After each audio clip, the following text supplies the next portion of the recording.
मु मोर मालिका अमृत चैनल को ओडिशावासी को स्वागत करुच्ची। ओडिशार पवित्र भविष्य मालिका शास्त्र रे श्री जगन्नाथ श्री महाप्रभु कल्की रूप से कलिजुग शेष बड़ को आगमन करेंगे ए विषय विस्तृत वर्णना करा जायछि। आम ओडिशार पंचसखा मानक ठारू आरंभ करी संत हाड़ीदास, संत अरखित दास, संत अभिराम दास इत्यादि आहुरी अनेक महान संत माने भविष्य मालिकार धारा को आहुरी आगु को आनिछंती। तेबे एही धारा एबे सुप्तरु लुप्त विलुप्त अवस्था को प्रायतः चली आसिलानी। एबे आउ भविष्य मालिका उपरे से गभीरतम गवेषणा नहीं कि से पंचसखा धारार साहित्य रचना करिबाकू बा भविष्यवाणी लिखिबाकू लोकमानंक पाखरे बा साधक मानंक पाखरे से साधनार अभाव घटीगलानी, जहा फଳରେ से शून्यवाणी से शून्य लेखा एबे आउ आसुनाही। पुणी महापुरुष अच्युतानंदंकर जो शून्य पोथी सब चलुथिला ताहा मध्य एबे लुप्त विलुप्त अवस्था को प्राय चली आसिलानी। काँ भाँ स्थान रे रहिछि।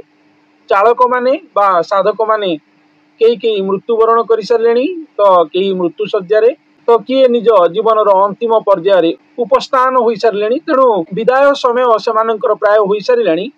तेणु ये शून्य प्रक्रिया महापुरुष अच्युतानंदंकर शून्य पोथी प्रक्रिया मध्य धीरे धीरे आम ओडिशारु विलुप्त अवस्था प्रायतः। एबे वर्तमान ओडिशा रे चलीछि आसीबे ठाकुर महाप्रभु श्री जगन्नाथ मानव स्वरूप रे आसीबे, जहा भविष्यत मालिका शास्त्र रे उल्लेख रही।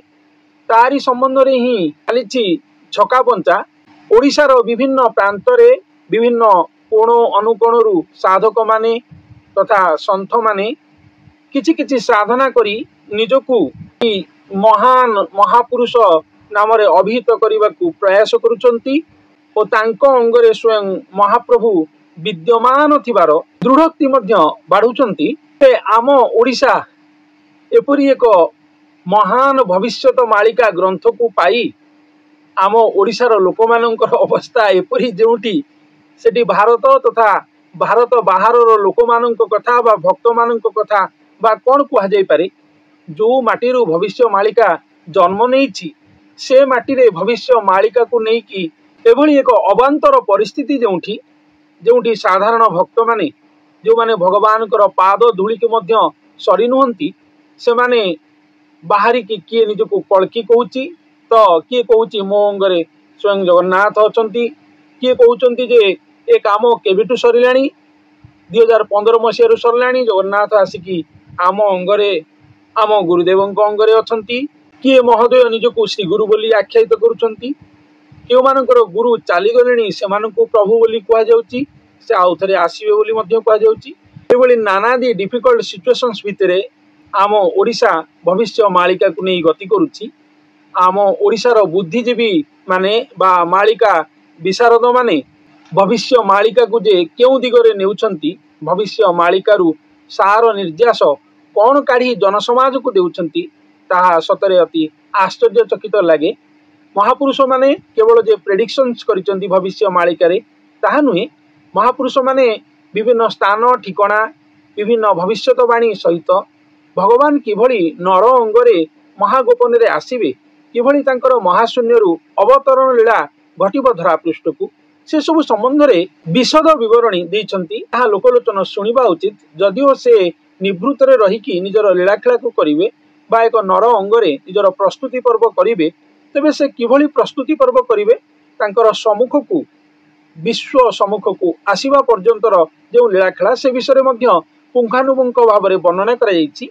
से सब कथा को जदि जनसमाज सम्मुख को अणा जाता तेबे कलिजुगर रसामृत जीवंते बड़ आह्लादित। तेबे ये जो आह्लादित भाव जनसाधारण रे सर्वसाधारण रे भक्त समाज रे सर्वत्र रे सृष्टि हो पारंता। जे वास्तव में महाप्रभु स्वयं निजे जे दारु विग्रह रूप से दीर्घ 1000 वर्षर ऊर्ध्व हेब आम ओडिशार मौरमणि रूप से बा ए जगतर नाथ श्री जगन्नाथ रूप से श्रीक्षेत्र पुरी सर्वश्रेष्ठ धाम रे श्रीमंदिर परंपरा रे विभूषित होई रत्न सिंहासनस्थ होई भाई भौणी सहित पूजा पाई आसुचंती। से पुणी किभली भाव में दारु विग्रह रु नर विग्रह हेबे सतरे यह एक अति चमत्कृत अध्याय अटे, महा आश्चर्य अध्याय अटे। तेबे से जो नर अंगरे आसीबे से कौन शृगाल श्रेणी ही नथिबे। नीलवर्ण शृगाल जदि कहब से मुई महान पुरुष बा महान सन्थ ताकू जे कि साधारण पशु ग्रहण करिपारंती, किंतु जो माने गभीरतम प्रदेश को जाइछन्ती से माने कदापि भी ग्रहण करिवे नहीं। जंगल राजा सबुबले सिंह को कहा जाए, जंगल राजा सबुबले जंगल राजा अटे। तेणु से भली एक महान मनीष हिथिबे, जड़े महामानव हिथिबे, जहां पाखक स्वयं भगवान आसिबे। नानादि कला, नानादि शिक्षा, नानादि संस्कार, नानादि गुणरे कोटी गुणरे से विभूषित होइथिबा मनीष हिथिबे। तांको देखिदेले तांको पाद तले पड़ी जावाकू इच्छा हेबो। तांको दर्शन रे मुक्ति, तांको सेवारे मोक्ष, तांको पूजा आराधना रे भगवान कर पाद पद्म रे संपूर्ण लीन होई जीव मनीष समाज। एभली महामनीषी से हिथिबे। तेबे मो मतरे से भली महामनीषी वर्तमान उत्कल प्रदेश रे बोधे केउटी नाहंती। जदि भी थाई पारंती तेबे भगवान तांको अंगरे समय अनुसार परिप्रकाश हेबे। तेबे से किभली भावरे प्रकट होई दर्शन देबे से सब संबंध में मोर पूर्व वीडियो मानकरे पुंखानुपुंख भावरे आपण मानक पाखरे उपस्थापन ही करियछि। तेबे सेही महालीला को बा सेही महाशुभ समय को ही अपेक्षा अपेक्षा अपेक्षा ताठू अधिका कथा कल्की लीला संबंध में आउ किछि ही नहीं आम मालिका अमृत चैनल रे। तेबे आज सुनिबा प्रकृत रे तांको नाम कोन हिथिबो। तेबे लीला खेला कल्की लीला खेला काहींकि नुहे, यह महाकल्की अवतार काहींकि भविष्य मालिका रे कोन उल्लेख रहिछि चलंतु एबे सुनिबा। जुगल गुरु से ठाकुर, धरार ईश्वरी ईश्वर, चारि वेदर गुप्त धन, चारि वेदर गुप्त धन, जुगल रूप शोभावन। एही जे पुण्य कीर्ति मोर, जे जन करे अनादर, मोहर गुप्त अवतार, से न जानई मूढ़ छार। तो ये कहूँ जे चारि वेदर गुप्त धन, चारि वेदर जहाँ गुप्त धन, चारि वेदरे लुचिकी रही ए गुप्त धन तो कहीं जानी पार नथिले। चारि वेद को एते पढ़ी समस्ते किंतु कहीं पाई पार नथिबे। चारि वेदरे गुप्त धन होइकी रहितला कोन ना जुगल गुरु से ठाकुर, गुरु आ ठाकुर जो जुगलांग हेबे कଳି शेष को जो लीला खेला हेबो या चारि वेदरे गुप्त होइकी रहितला। पुणी से किए ना धरार ईश्वरी ईश्वर, तो सी धरार ईश्वरी आ ईश्वर उभय। गुरु हेले जदि ईश्वरी बुझा जीवो, ईश्वर हेले स्वयं ठाकुर।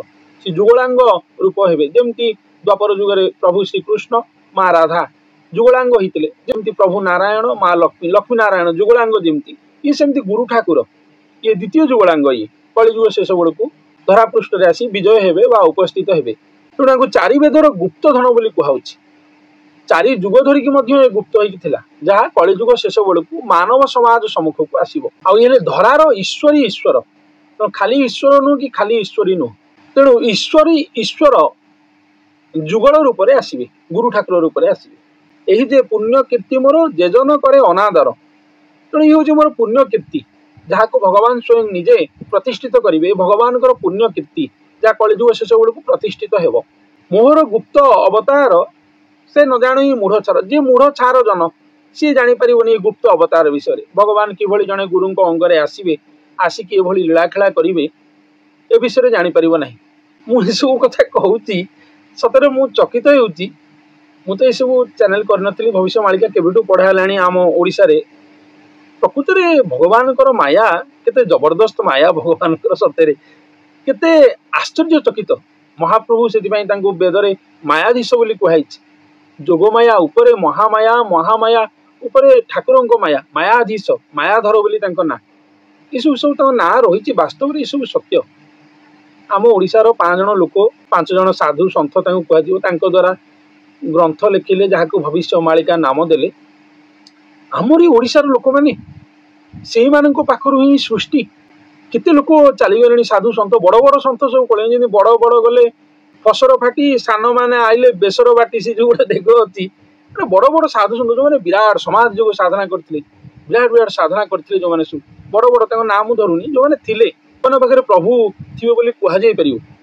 से सब चलीगले देहत्या कर। छोट मोट जो मैंने साधना किसी किसी कर आसिक बर्तमान कहते आम अंगरे ठाकुर, आमे निजे प्रभु, आमे निजे श्रीगुरु बोली कही। अरे श्रीगुरु शब्दर माने कौन जानिच? श्रीगुरु माने what is the meaning of Shriguru केबे जानिच ना पढ़िच? आखि बुझिकी बसिकी भगवान को पचार श्रीगुरु माने कौन? से बतेबे तापर श्रीगुरु ना दब धार्तव्य अपराध लगे निजक श्रीगुरु बोली बोलाइले। तेणु ये सब जो घटनावली वास्तव में केते निंदनीय भगवान को दरबार रे भगवान को सम्मुख में आम केते निंदनीय वास्तव में। अरे से तो आसबे जड़े नर अंगरे निराकार आसबे नराकार हे से जड़े तो सी जी भी होता तमें ही सीता छाड़ आम तो ठीक किसी संपर्क ना आम तो जमी बच्चा आम सी निज भाव पाद तलर धूलीर धूली आमर से किसी संपर्क नहीं। तुम जदि अच्छा तुम जदि जदि तुम भल कथा किए मना कर से समय को अपेक्षा कर तो दर्शन लीला हम रथे वामन मूर्ति दर्शनम च पुनर्जन्म न लभ्यते से जो कथा रही रथ देह रथरे वामन मूर्ति जगन्नाथ निजे दधिवामन रूप में दर्शन देवे जमी से रथरे जमी नंदीघोष रथरे दर्शन देते सेमती देह रथरे से दर्शन देवे मानवटा हूँ देह रथ यहाँ बुझंतु आपण मैंने समस्त मुझे कौन विरोध करनी मनोभाव को आघात दौनी क्या भक्ति भावना को आघात दौनी भविष्य मालिका को अति गभीरतम भाव में बुझी कारण मुझे सद्गुरु को प्राप्ति करी कारण मुझे सद्गुरु को प्राप्ति करी जे सद्गुरु जे समाधि जोग महासमाधि जोग साधक जी सी सब विषय कहीपर से सब मत आश्चर्य लगुच। तेणु पाखे दर्शन हम सारा विश्व दर्शन कर सारा विश्ववासी दर्शन करके मुक्ति लाभ करेंगे आ मुक्ति लाभ करेंगे कौन म्लेच्छ दुष्ट दुर्जन ये भगवान को मानव देह दर्शन करके मुक्ति लाभ करेंगे ना जो मैंने भक्त सुजन साधु सन्थ से ही मुक्ति लाभ करेंगे एमाने अड़िया एमाने दर्शन करके मृत्यु लाभ करेंगे। तेणु मुक्ति आ मृत्यु तेणु मुक्ति सज्जन लाभ करेंगे मृत्यु दुर्जन लाभ करेंगे जोड़ी हूँ कथा। तेणु मानव देह भगवान दर्शन लीला घटो यह ही भविष्य मालिकार सार निर्यास कथा अटे। तेज ताकू नहीं कि एते घाटी चकटिबा एते ये करवा गोटे गोटे एरिया रे निजको बोलेबा सबु डिस्ट्रिक्ट रे कहीं ना कहीं बसी आइदर निजर गुरु ही था नाई तो सी निजे ही था ये भाव में चली हुए तो देखी भगवान को दरबार रे आम मुह देखी पार भगवान जो आसवे नरस्वरूप होकर आसवे आम सामना को आसवे आम पाखक जापर आम निजक योग्य करवा उचित जे केमती पाद तले जा बसी पार पाद तले ना तो पाद तलू 7 हाथ दूर तो जा बसी पार कि तो योग्यता करवा से आम मैंने योग्य करवा उचित। आमर खाद्य पेय ठू आरंभ करी आमर नीति गति आमर जीवन चर्चा आमर सबुथ गोटे परिवर्तन आने उचित भगवत पथ अनुसरण करवा उचित भगवत पथगामी आम मैंने हवा उचित ये सब नक आम मैंने अजथार ही माति छाड़ू ये सब कथा मोर तो पसंद नुह। तेणु जो मैंने कल्की बोलूं निजको कल्की कहते निज पाखे जी अच्छा कल्की कहते मोर से सहित कौन संपर्क ना थिला ना अच्छी ना भविष्य रही कि जो मैंने भक्त जो मैंने निष्कामी भक्त जो मान पाखे भगवान को व्यतीत द्वितीय शब्द नहीं जो मैंने भगवान को पाद पद्म तले निजक पूर्ण समर्पित कर दी महाप्रभु श्री जगन्नाथ बिना जो मान द्वितीय गति नहीं निरंतर जगन्नाथ जगन्नाथ जो मैंने होती महाप्रभु को पाद तल धूली टिके हवापाई जो मैंने लाड़ायित नित्य लाड़ायित से भक्त बंधु मान को ही मोर नित्य स्वागत से माने मो सहित मो फोन नंबर जोगे कंटाक्ट करें मो पाखक आसी भेटिपारि 24 घंटा आम द्वार से निश्चित रूपे खोला अटे। तेबे यही कथा मुझे वर्णना करुच्ची जे गुप्त अवतार हेब भगवान आसबे निजे धरा को आसबे कि मूढ़ जन तांको जानीपर ना आ चारिवेदर गुप्त धन होगी से आसबे से धरार ईश्वर ईश्वरी रूप से आसबे गुरु ठाकुर जुगल रूप होकर आसबे बोली वर्णना कराई। क्षीरसागर थिली सोई गुरु दुखरे चेता पाई जगत उद्धारिबा पाई ए मोर अवतार हुई।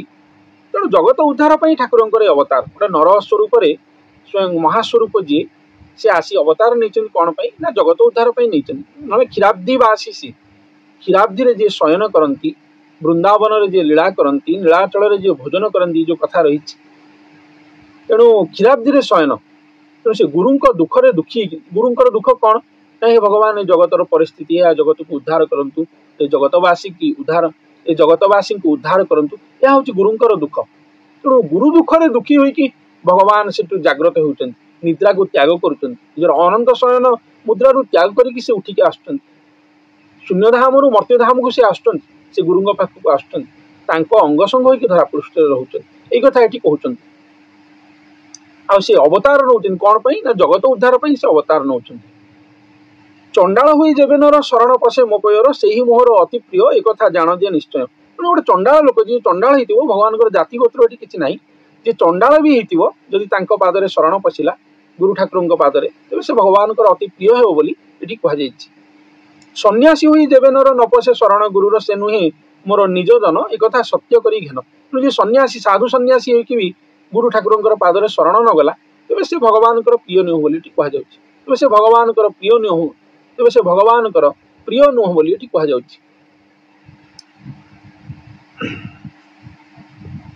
गुरु गजेन्द्र जेउ नर क्यों तपस्या ताहांकर से पुणी पाइले को मते असुर तप करी केते किस हुए ताहांकर बोलंती जगत ठाकुर। तेणु गुरु गजेन्द्र जमी गज उद्धारण तेणु से गज को उद्धारण कर ठाकुर गुरु डाकर गज डाकरा गुरु पारुछंती। तो मत्त गज भाव गुरु पाखे आफल डाकर स्वयं भगवान आसु उद्धार करुँच सहित जगत को उद्धार करने को आसुँच।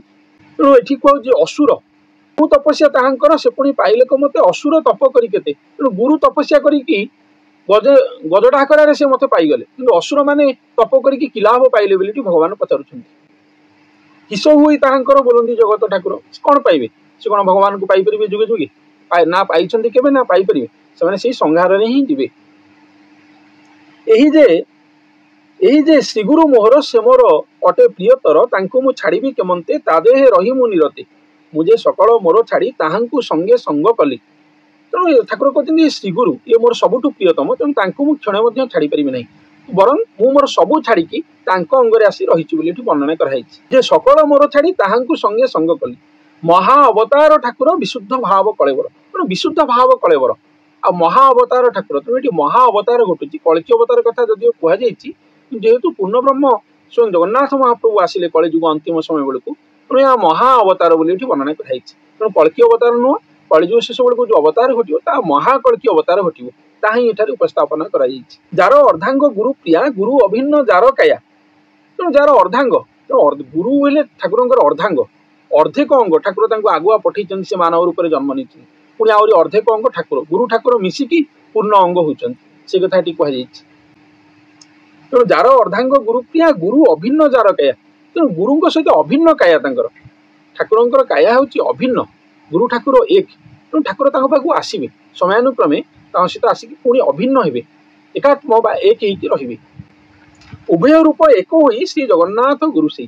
तेणु नाम है कौन ना श्री जगन्नाथ गुरु गोटे ना आम श्री जगन्नाथ कहीपर ना गुरु कहीपर श्री जगन्नाथ गुरु उभय रूप एक सी दिज गुरु ठाकुर एक ही होती। तेणु उभय एक बोली कहुई श्री जगन्नाथ गुरु बोली वर्णना कराई। तेणु नाम हूँ श्री जगन्नाथ गुरु से एक अटंती। आम आज भविष्य मालिका शास्त्र जाना पाइले जे स्वयं भगवान कलिजुग शेष बेलू जड़े गुरु अंग संग होकर आसवे ओ महा अवतार धारण करेंगे ईश्वर ईश्वरी रूप में आसिक लीलाखेला करेंगे। ये लीलाखेला चमत्कृत लीलाखेल परिणत हो यह चारि वेद को गुप्त धन हो जहाँ कलिजुग शेष बेलू मुकुला हो आठ नाम श्री जगन्नाथ गुरु हो महा अवतार घटो यही भाव में लीलाखेला घटो और भक्त डाकरारे स्वयं भगवान निजर क्षीराब्दी शयन को त्याग करके आसी एटी महा अवतार धारण करेंगे और जगत भक्त को उद्धार करेंगे। यह ही आज विषय वस्तु अटे। तेज सज्जन मैंने आज ये मोर आगामी अध्याय आउ कि नूतन मालिकामृत सहित आपण मान पाखे उपस्थित हेबी।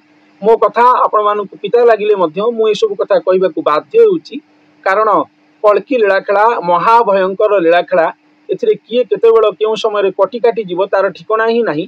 तेणु समस्ते भक्त भाव में महाप्रभु पाद पद्म पूर्ण समर्पित होई रहिबाकु मु बारंबार आपण मानकु मालिका अमृत चैनल माध्यम दिव्य संदेश ही देइछि विभिन्न बाटरे आपण मानकु बुझेबाकु ही चेष्टा करिछि। जेहेतु मु मालिका उपरे कहूछि तेणु यह होछि मोर कर्तव्य। तेणु आपण मानकु भल लागुछि कि खराब लागुछि सेथिरे मोर कोनोसी कथा नहीं बा जास नहीं। तेबे आज पई एतिकी धन्यवाद।